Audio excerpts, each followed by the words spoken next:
falar com os outros, há pessoas que escrevem para falar consigo mesmo. Há pessoas que escrevem e não mostram. Há pessoas que escrevem e mostram em grande quantidade. Há pessoas que, quando lançam um livro, chamam bastante gente. E há pessoas que querem um pouco mais de pudor e discrição. Há pessoas que escrevem para chorar por dentro. Há pessoas que escrevem para poder dizer o que querem deixar registrado como uma permanência. Há pessoas que não escrevem porque acham que não sabem escrever. Há pessoas que não sabem escrever no sentido técnico e que cantam e que fazem música. Se você imagina Nelson Cavaquinho, um dos nossos grandes autores da música popular brasileira, um homem que foi capaz, quase analfabeto que era, de fazer parte das letras mais belas que a gente tem na MPB. Ele que não passou pela escolarização quase nenhuma e que faz um verso junto com o Guilherme de Brito: tire o teu sorriso do caminho, que eu quero passar com a minha dor. Tire o teu sorriso do caminho, que eu quero passar com a minha dor. Imagine Cartola, imagine Pixinguinha. Homens que foram capazes disso. Aliás, esse verso, do grande Nelson Cavaquinho e do Guilherme de Brito, ele é usado também em relação a pessoas que praticam a discriminação racial, porque um dos pensadores de São Paulo criou uma frase maravilhosa, que é: tire o teu racismo do caminho, que eu quero passar com a minha cor. Olha que coisa genial. Essas coisas que fazem da escrita, do movimento, algo que nos encanta. Não é casual que as grandes religiões, as 3 maiores hoje no planeta em larga escala, que elas têm como referência um livro, ou um conjunto de livros, biblos. Um livro, não esse, ainda. Agora em versão digital. Mas livros, religiões do livro, o judaísmo, o cristianismo, o islamismo, que registra sua história, sua convicção, sua crença. Por ela vive e muitas vezes por ela mata.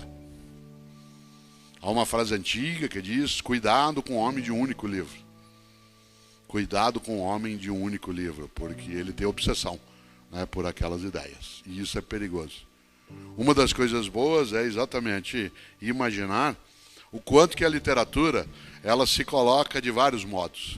Mas das várias pessoas que viveram esse campo da literatura e a qual eu tive acesso, uma das mais encantadoras que eu conheci foi meu colega. Aliás, o contrário, eu fui colega dele na PUC São Paulo durante muitos anos, um homem genial, nascido na cidade de Sorocaba, foi professor da Unesp, foi professor da PUC São Paulo, professor Flávio de Jorge.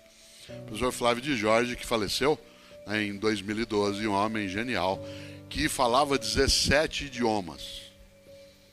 17 idiomas. Ele dominava 17 idiomas. Ele tinha uma voz tonitruante. Ele fumava até quase o final da vida, ele fumava. E ele fumou durante décadas o que alguns de nós fumamos, que era cigarro sem filtro. Se com filtro já é encrencado, imagina sem filtro. E quando apareceu só o cigarro com filtro, ele os cortava, tirava o filtro. E ele dava aula, andando e fumando, e a voz dele era grave. Eu conto isso num livro. O professor Flávio de Jorge, ele declamava, para vocês terem uma ideia, a Ilíada e a Odisseia inteira em grego antigo. A Ilíada e a Odisseia, aliás, dos 5 filhos dele, ele ensinou algumas das filhas a declamarem a Ilíada em grego.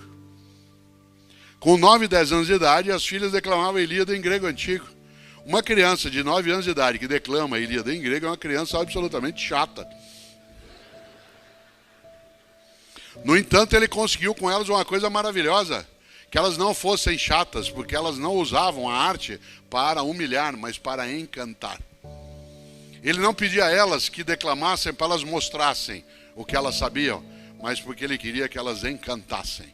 E elas nos encantavam com essa ideia. Portanto, ela usava a arte para produzir beleza, e não humilhação, não diminuição, não soberba, não orgulho tolo.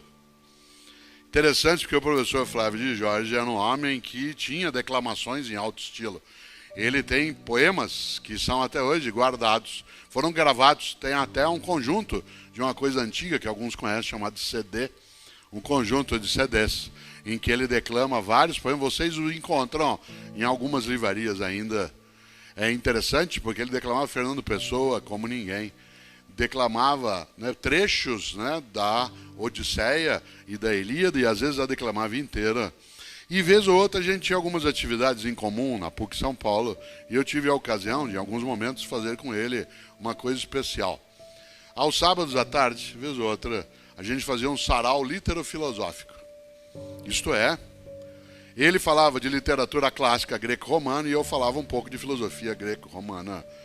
Era livre, ia quem quisesse. Ficava lotado de gente.